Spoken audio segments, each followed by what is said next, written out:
So if you've spent any time on card game YouTube, you've probably run across some sort of video in the genre of like pro from one card game rates cards from a different card game.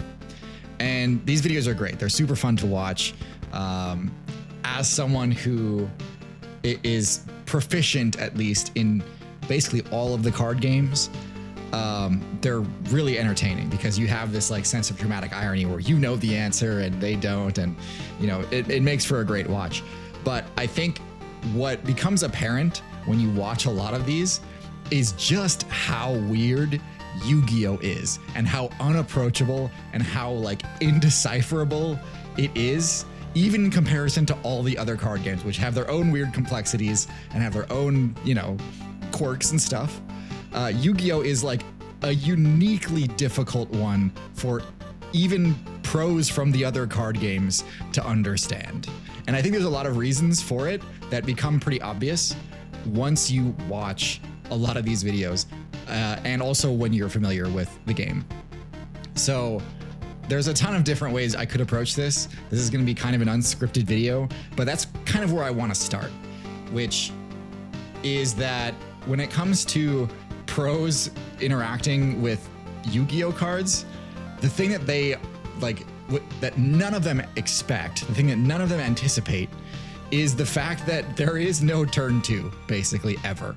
Like turn two, turn three, completely irrelevant. And so cards are always evaluated on how useful they are, either on turn one, when you're trying to combo off and go crazy and build up the most insane board possible, or on turn zero, where your opponent is taking their first turn and you haven't even had a turn yet, and you have to play on that turn. I don't even know how to describe it. Like turn zero, you have to be able to respond to what your opponent is doing. That's the power level of Yu-Gi-Oh. And so like cards are evaluated pretty much exclusively through that lens, where if you can't play them on the first or before the first turn of the game, they're completely useless, which is like, I think, a really strange headspace to try to get in if you're used to playing like Magic Gathering or Hearthstone or even Pokemon, where like there is a pretty obvious track and like a curve, a mana curve or whatever, where, you know, there are some good cards that are good because they're really powerful early game pieces, and there's good cards that are really powerful late game pieces, and there's bad cards in each of those categories too. But in Yu-Gi-Oh, that's not the case. In Yu-Gi-Oh, it is purely like a turn zero, turn one game. Obviously, there is like games do go to turn three in that like you're not allowed to attack on the first turn, but usually turn three is kind of a formality. Like you have to be able to just bulldoze someone on the third turn with all the monsters that you've already stacked up ready to attack them. If you're not already prepared for that, like turn three is like not relevant. You've already lost. So it's a super interesting card game. It's very unique. I don't like it, to be honest. I think it's very weird. And it has resulted in a lot of things becoming just completely irrelevant about the game. And the number one thing that bothers me about it is that trap cards fall into that category. Trap cards fall into the category of things that have been completely erased by the speed of the game. Trap cards you cannot use on your first turn of the game. You have to set them down. There's a few exceptions to that, but we're not talking about those. In general, trap cards like work as you have to set them down, which means they're not useful when you're trying to go crazy first turn, and they're not useful in interrupting your opponent when you haven't even had a chance to play yet. And so they've been basically like kind of stealth replaced by something called hand traps. Now, hand traps are basically like, they're usually like monster abilities in Yu-Gi-Oh, where you discard them to activate their ability, and that ability, that effect, is itself basically a trap card. Like the most important trap card in Yu-Gi-Oh is a card called Ash Blossom, which basically says counter the next time, negate the next time your opponent would try to search their deck. The next ability, next whatever spell, or like spell card, monster effect, whatever, if it results in them looking through their deck, you can shut that down. or even just drawing. I think you can shut down too. I don't know. That's kind of a minor point. But in general, like the fact that that is one of the most important going second cards is pretty weird. And I think it shows pretty much exactly how insane Yu-Gi-Oh has gotten. But there's a lot more that I want to say about Yu-Gi-Oh. I mean, the turn 0, turn 1 format of it is, I think, a big problem that keeps players away from the game. But there's a ton of other weird things about Yu-Gi-Oh that I think I want to talk about too. So I watched a video recently by a channel called Team APS. These are a group of dudes that make Yu-Gi-Oh content, and one of the ones that they posted recently was a sort of long form, almost like podcasty type video titled "Which Summoning Mechanic Killed Yu-Gi-Oh?" And it was interesting to see them kind of run through all of the different like summoning mechanics and how they were received upon release and that type of thing. Let me get some water. Just kidding. Water's for losers. We got A&W 0, and it's tasty. Anyway, okay, so the summoning mechanics. These are, I think, the most unique and special thing about Yu-Gi-Oh. I mean, I said the fact that I said that the whole turn 0, turn 1 format thing was unique. That's uniquely bad. What's uniquely good about Yu-Gi-Oh is the extra deck. The extra deck mechanics are what make it definitively unique and cool and special. I think it's one of the most innovative aspects of the game that other card games, as far as I know, don't really have. Magic doesn't really have anything like it except for kind of like the command zone, which is one card. I don't think Pokemon has anything like that. Hearthstone doesn't really count. But over the years, they've introduced a ton of new extra deck mechanics. And in doing so, I think they've kind of like lost the plot a bit in terms of like what they're actually doing. So the first two mechanics, the first two summoning mechanics in Yu-Gi-Oh, right from the get-go, right from the jump, was ritual summoning and fusion summoning. So ritual summoning wasn't from the extra deck, but I'm going to include it anyway because it should have been. And also because it is like one of the first unique mechanics. Anyway, those two things, fusions and rituals, made like intuitive sense. So diegetic game mechanics are game mechanics which like have in-universe explanations for why the code in the game is written a certain way, or why the math in the game works out this way, or that sort of thing. Like, for example, like in, I don't know, Call of Duty or Halo, the sniper rifle does more damage than the pistol. Why is that? Like, why are the numbers higher for the sniper rifle bullet than for the pistol bullet? And the reason is because that's meant to reflect the real world reality, which is that sniper rifle bullets can do more damage than a pistol can. They can travel faster, they can travel farther, they have more kinetic energy in them, and so they take out more of your health bar when they hit you, that type of thing. A similar thing is true with Yu-Gi-Oh! So like fusions, it's in the name, everyone understands what's going on with a fusion. You're taking two creatures or potentially more and combining them into a new one. Like Gaia the Fierce Knight and Curse of Dragon combine into Gaia the Dragon Champion, which is literally Gaia the Fierce Knight riding Curse of Dragon instead of riding his usual horse. And this makes him slightly stronger than usual. A similar thing is true of ritual summoning. Like, it's a little bit more high concept, but I think most people get the idea of like doing a sort of dark ritual. I think it makes at least sort of intuitive sense that there would be some monsters that have like a higher expectation of what's being offered to them in exchange for being able to call them forth in battle. It's not exactly as like obvious as fusions, but it's way more obvious than any other ones. Okay, so like those two, right from the jump, people got what was going on. Like most high-level monsters, you had to summon by just tributing lower-level monsters, or any monster really. So to summon Blue Eyes White Dragon, summon Skull, Dark Magician, you had to sacrifice monsters on your side of the field in order to bring them out. Okay, like that on some level makes sense that some monsters like expect some level of like honor or like sustenance or something in order to grace your board with their presence. And the ritual monsters are just like kind of an extra step on top of that. Like you had to really go through the motions if you wanted to be able to bring them into the fight. Like if you wanted to summon Blackluster Soldier, you couldn't just sacrifice like 2 little chump monsters. You had to sacrifice at least one like really big monster. You had to sacrifice a level 8 or higher creature or multiple, but like the offering had to be sufficient or whatever. Like you can kind of make a diegetic in-universe explanation as to why those monsters could only be summoned through that type of means. But as far as I can tell, like none of the other summoning mechanics have any sort of explanation. Like, okay, so first there's synchro summoning, which uses a tuner monster, which is just like a new mechanic that they added to the game after the original series had its run. You know, they got through the Duelist, the original Yu-Gi-Oh, they got through Yu-Gi-Oh GX, and they're like, well, we need to do something else.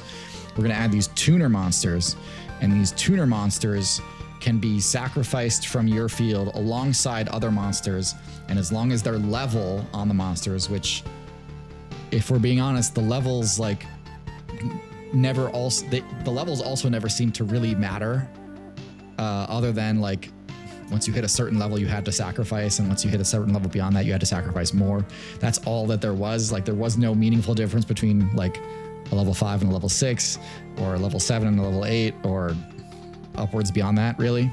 Tuner monsters, it was never really clear what made a monster a tuner, and it was never really clear why they were able to be sacrificed alongside other monsters of a particular level in order to bring forth Stardust Dragon or whatever else like synchro monster you wanted, you know, Ice Barrier Dragon or whatever.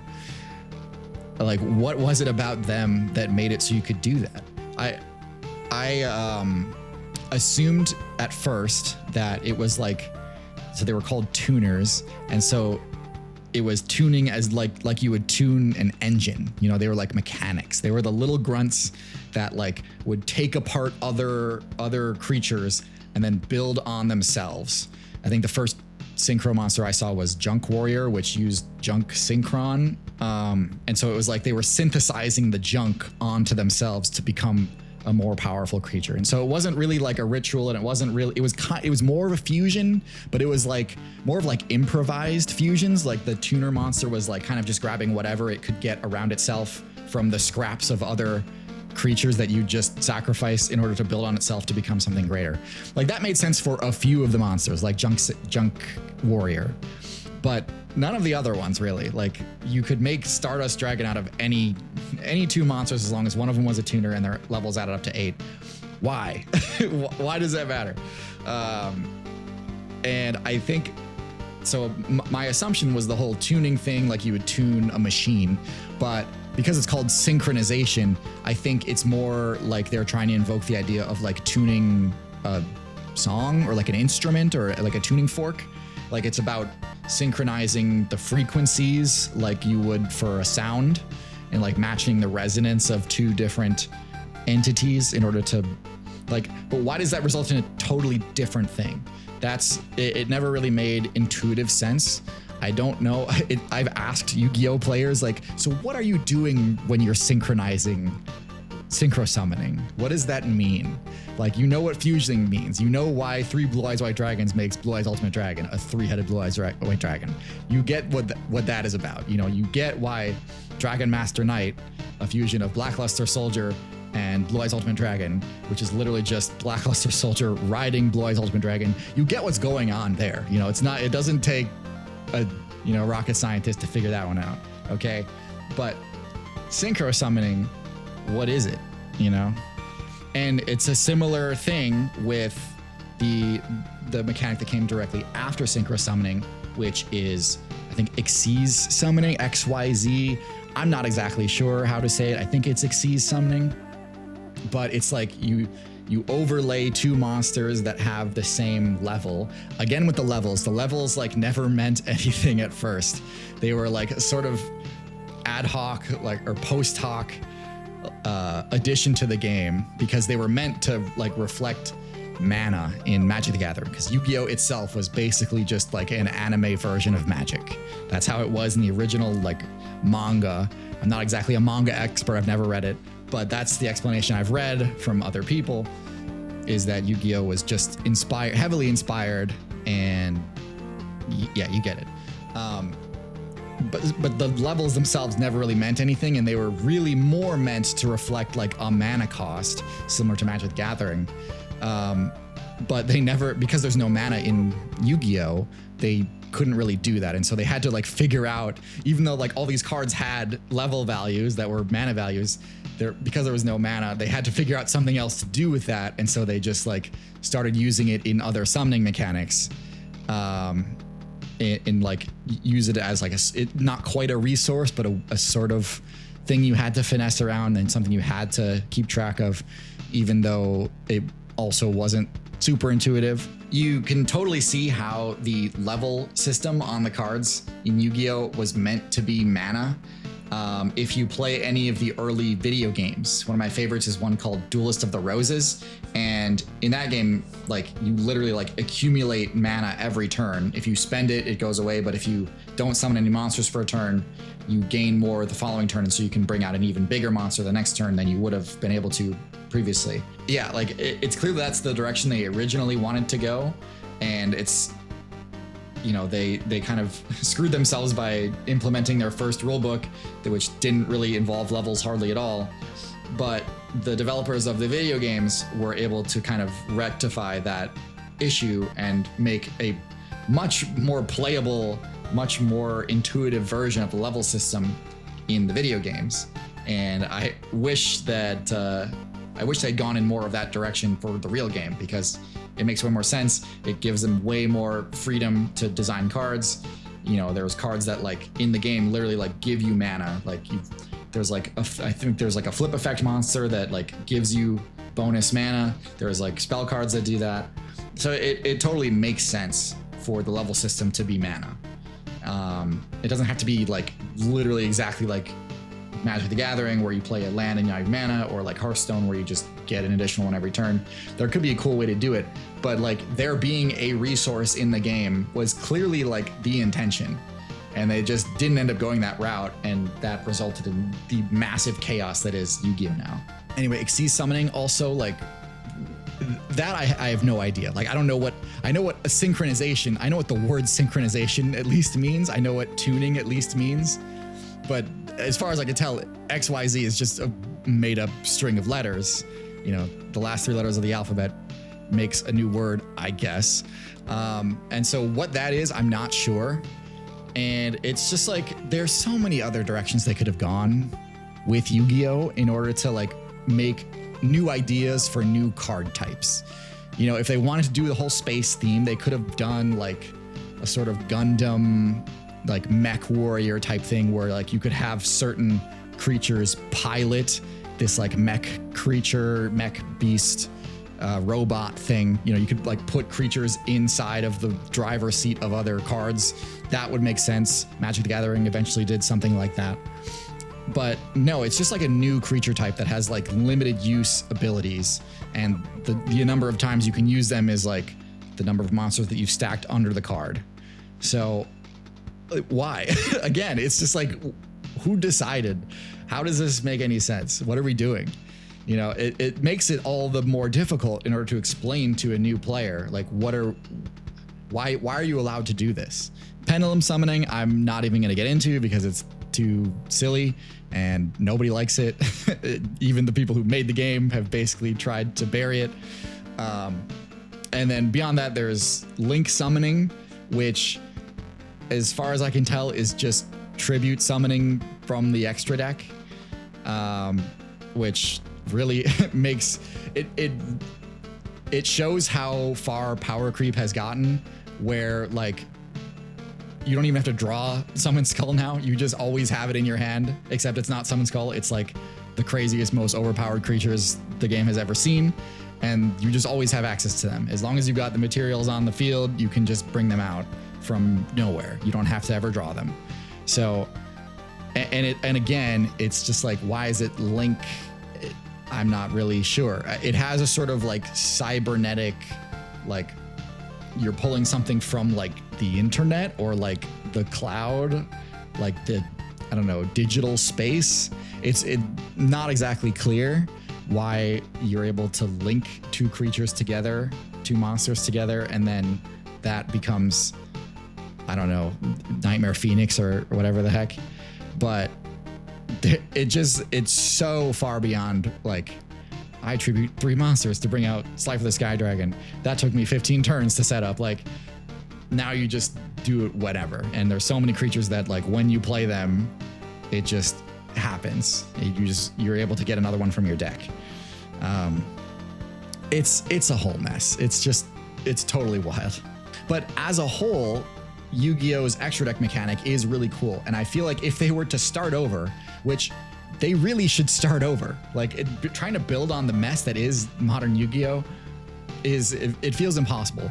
And I know it sounds ridiculous to ask a major corporation to start their game over, but they've done it before. Like, they've tried several times with, like, you know, Yu-Gi-Oh! Duel Links and Rush Duel and Speed Duel and all these other things. Like, they've reset the game back to nothing and added new rules, changed rules, removed rules. They've done that several times, and it's like they've come close several times where they've made it good.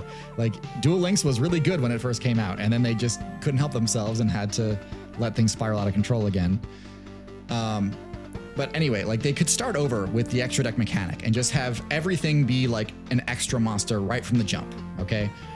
And I think if they were to do that, a lot of things would make way more sense. There's always been creatures that, like, there's never really been a place for now or ever, because they had to go in the deck because there was no other designation they could be. There was only at the time there was only fusions, only rituals, and regular main deck creatures. But now, if they wanted to, like, remake, I don't know, Red Eyes Black Metal Dragon or Dark Sage or whatever, they could just be extra deck creatures that, like, are allowed to be summoned when a specific condition is met. It would be that simple. This is something I honestly wish Magic the Gathering would do too. I think that would be a really, really cool mechanic.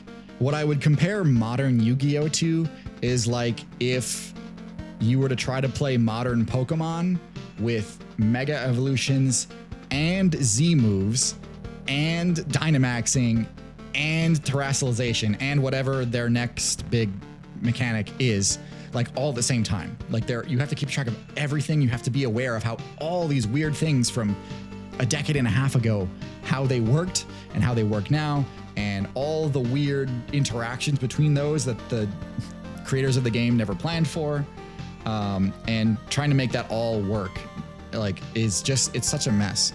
Like, and this is the issue, and I think this might be why they've stopped making new types of cards, is because every time they release a new type of card, it always, like, skirts the rules or like skirts the built-in restrictions of previous cards. Like, they'll always, like, you know, when they released Synchro monsters, they put a lot of cards out that, like, summon new monsters, but you can't use those for synchro summoning because that would be too broken. Now that there's synchros, but now that there's Xyz and links on top of that, those restrictions no longer really matter because no one's playing synchros now. Now they're playing link monsters. They're probably playing both, but you get the idea. Like, they couldn't plan for that in advance, and they made these new creatures that just naturally, like, well, you can't sacrifice them. Sure, you can't synchro summon. Sure, you can't overlay. Sure, you can't, you know, attack with them. So they're kind of just a body to defend with, unless we release a whole new mechanic, in which case they're extremely overpowered and you can use them to just do whatever the heck you want. Because now you can just link something, and now that new thing that you've linked over it doesn't have those restrictions, and now you can use that for whatever else. So there's so many weird things that I think just resetting and trying to do a whole extra deck mechanic thing would solve a ton of the issues. Anyway, I would love to know what Yu-Gi-Oh players think about this little ramble of mine. This was a first for the channel in that I'm not scripting this at all. I wrote a few notes over here, but unscripted totally, and which is why it's a lot less structured. similar to the game itself, which also seems very jumbled and messy and all that. Yu-Gi-Oh is something that I wish I could be more into, but it's just so totally unapproachable. I hope this video wasn't the normal, usual complaints that Yu-Gi-Oh players hear, because I know like everyone always brings up the silly like Endymion creature that has like a billion words on it or whatever, and it's like, look, this is what's wrong with Yu-Gi-Oh, and like that creature never really was important anyway. And so like I hope these are more like a more realistic dissection of the game and a more adequate description of like what the common person thinks of your game, because it's not the card text. Yes, the massive complexity is an issue. Like the fact that in order to properly respond to someone's plays, I have to know what they're doing. Like I don't know whether or not to try to stop you from doing something because I don't know what you're searching for until you've already searched for it, that type of thing. You really have to like already know the ins and outs of every card. You know, in Magic, you kind of want to know too at the really, really high levels. Like, yeah, okay, they're probably going to play this card next. But like, you don't have to know their entire card's archetype. Like, oh, this card allows me to search for a Beast King type creature or like Fire King. That's the archetype, right? Fire Kings? I don't know. Like if you have a card that says search any Fire King card from your deck, like I have no idea how big of a threat that is because I don't know off the top of my head what every Fire King card does. You know what I mean? Anyway, I was in the middle of concluding this video and I decided to go on a whole nother rant. You get it. The game is a mess, and I hope one day that they try to fix it, because like an anime Magic the Gathering is really cool. A game where like you're playing with your main game pieces, your main deck, but then like if the situation arises, if you can manage to arrange to allow the stars to align, you can bring out an extra deck monster that's like really, really strong. That's like a really cool gameplay loop. Whereas now it's just like, it's effectively, you're only trying to do that. You're only trying to play with the billion card, the 15 extra deck cards are basically just cards in your hand that you always have access to.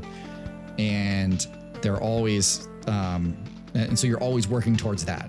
Whereas like, I think how it should be is like, you're playing with your main deck and then maybe you can sneak in the scenario where you can bring out an extra deck thing. But if your opponent can disrupt that, then you're stuck just fighting tooth and nail with your regular creatures. And that should still be feasible and still be fun. Yeah, anyway, those are my thoughts. I hope you liked it. If you're a Yu-Gi tuber, I'd love to know what you think. If you're a former Yu-Gi-Oh player or current Yu-Gi-Oh player, I'd love to know what you think as well. But yeah, thanks for watching. Thanks for listening. And I hope you'll stick around for whatever the heck I'm ranting about next time.